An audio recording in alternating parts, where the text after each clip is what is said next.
मैं आपका अपने यूट्यूब चैनल पे स्वागत करता हूँ। इसके प्रीवियस वाली वीडियो में हम लोगों ने पूरा सेल डिवीज़न के बारे में पढ़ा था। यानी मैंने आपको बताया था कि किस तरीके से जो एक सेल होती है, उससे 2 सेल का किस तरीके से फॉर्मेशन होता है।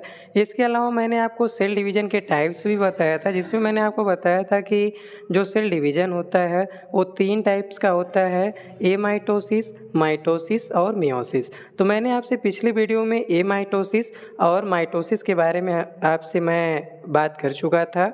आई होप कि आपने उसे पूरा देखा होगा। आज मैं आपसे बात करूंगा मियोसिस सेल डिवीज़न यानी अर्धसूत्री विभाजन के बारे में। तो जैसा कि मैंने आपको बताया था कि अगर हम माइटोसिस और मियोसिस को एक साथ जोड़ के पढ़े तो हमें समझने में भी काफ़ी आसान हो जाता है। जैसे जब हम माइटोसिस सेल डिवीज़न यानी समसूत्री विभाजन को पढ़ते हैं तो उसमें मैंने आपको बताया था कि कौन कौन से अलग अलग स्टेप हैं और किस तरीके से सेल साइकिल फॉलो हो रही थी और 24 घंटे में एक सेल से 2 सेल का निर्माण हो पा रहा था। तो जब मैं याद होगा आपको, जब मैंने आपको सेल साइकिल के बारे में बताया था तो मैंने आपको उसमें बताया था कि G1, S, G2 और M फेज होते हैं। तो M फेज को ही हम माइटोसिस या मियोसिस फेज भी कह सकते हैं, क्योंकि जिस तरीके से आपने माइटोसिस सेल डिवीज़न को पढ़ा था उसी तरीके से आप मियोसिस सेल डिवीज़न को भी पढ़ते हैं। हाँ, थोड़ा इसमें चेंजेस होता है कि जो माइटोसिस होती है वो आपके एक स्टेप में पूरा हो जा रही थी, जबकि जो मियोसिस होती है ये आपके 2 स्टेप में पूरा होती है। जैसा कि मैं आपको बताऊं कि अर्धसूत्री विभाजन में एक सेल डिवाइड होकर के 2 सेल का माइटोसिस सेल डिवीज़न यानी समसूत्री विभाजन में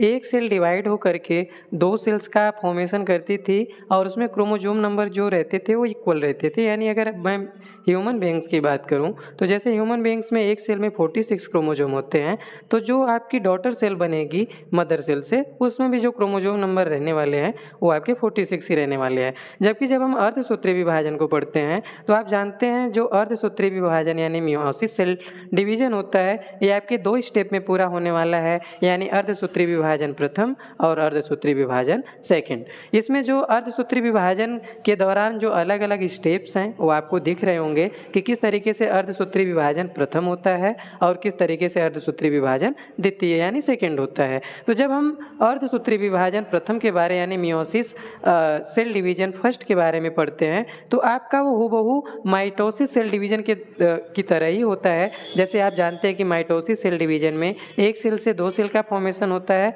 ठीक उसी तरीके से मियोसिस सेल डिवीजन यानी अर्धसूत्री विभाजन में जो पहला स्टेप होता है उसमें भी एक सेल से 2 सेल का ही फॉर्मेशन होने वाला है, जिसे हम मियोसिस फर्स्ट के नाम से जानते हैं। यानी याद रखिएगा कि जिस तरीके से समसूत्री विभाजन आपने पूरा पढ़ा था उसी तरीके से जो अर्धसूत्री विभाजन प्रथम होता है ठीक उसी तरीके से फॉलो होने वाला है। इसके अलावा जो अर्धसूत्री विभाजन सेकेंड होता है उसमें जो 2 सेल बनी रहती हैं अर्धसूत्री विभाजन प्रथम के द्वारा, उन्हीं 2 सेल से आपके 2 अलग अलग सेल यानी टोटल 4 सेल का निर्माण हो जाता है। यानी मैं बताऊं तो अर्धसूत्री विभाजन में एक सेल से आपके 4 सेल का फॉर्मेशन होने वाला है, यानी एक मदर सेल से 4 डॉटर सेल का फॉर्मेशन होगा और इसमें जो आपके क्रोमोसोम नंबर होते हैं अर्धसूत्री विभाजन में वो हाफ हो जाते हैं, इसलिए इसे रिडक्शन डिवीजन भी कहा जाता है। इसके अलावा कभी कभार ये पूछा जाता है कि मियोसिस फर्स्ट को हम रिडक्शन डिवीजन कहते हैं या मियोसिस सेकंड को, तो हम मियोसिस फर्स्ट को ही रिडक्शन डिवीजन कहते हैं,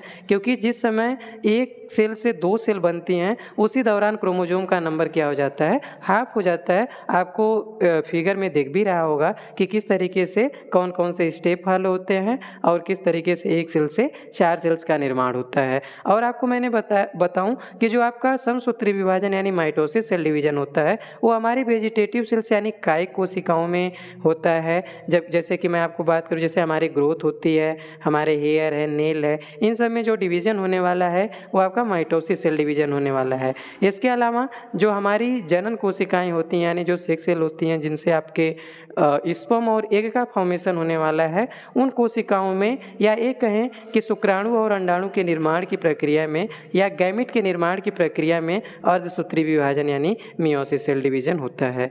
तो इस तरीके से आपको मैंने माइटोसिस और मियोसिस को डिफरेंशिएट करते हुए किस डिवीजन में कितनी सेल का फॉर्मेशन होना है, क्रोमोसोम नंबर क्या रहने वाले हैं, रिडक्शन डिवीजन क्या होता है, इन सब के बारे में मैंने आपको जानकारी जानकारी दी और ये भी बताया कि किस तरीके से अर्धसूत्री विभाजन समसूत्री विभाजन से जुड़ा हुआ है या अर्धसूत्री विभाजन समसूत्री विभाजन से ही संबंधित होता है। बस जो अर्धसूत्री विभाजन होता है वो 2 स्टेप में पूरा होना है और जो समसूत्री विभाजन होता है वो 1 स्टेप में पूरा होता है। तो इस तरीके से जो आपकी कंप्लीट इन्फॉर्मेशन थी एमाइटोसिस, माइटोसिस और मियोसिस के बारे में मैंने आपको जानकारी दी। अब मैं आपसे मिलूँगा अगली वीडियो में, जो आपके मियोसिस सेल डिवीज़न में जो अलग अलग स्टेप्स होते हैं उनमें क्या क्या चेंजेस होते हैं उसको लेकर के मैं आपसे बात करूँगा। मिलके अगली वीडियो में, तब तक के लिए धन्यवाद।